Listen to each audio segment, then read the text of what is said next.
Xalqı kasıb və məşğul saxlayın. Çox yorulan insan üsyan etmir. Ac adam çörəyi axtarır. Haqq ədaləti yox.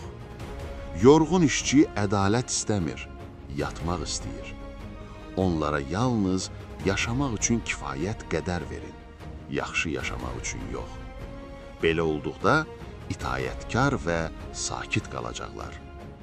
Rəfah hakimiyyət üçün təhlükəlidir. Doyan insan düşünür. Düşünən insan sual verir. Sual verən isə tabe olunur. Machiavelli deyirdi, ümidsiz xalq itayət edir, rahat xalq isə qarşı çıxır. Ac insanlar boyun əyir, doyanlar birləşir. Onları daim yorğun və məşğul saxlayın. Beləliklə idarə etmək asan olar. Onlara fasilə versəniz, sonunuzu özünüz hazırlamış olarsınız.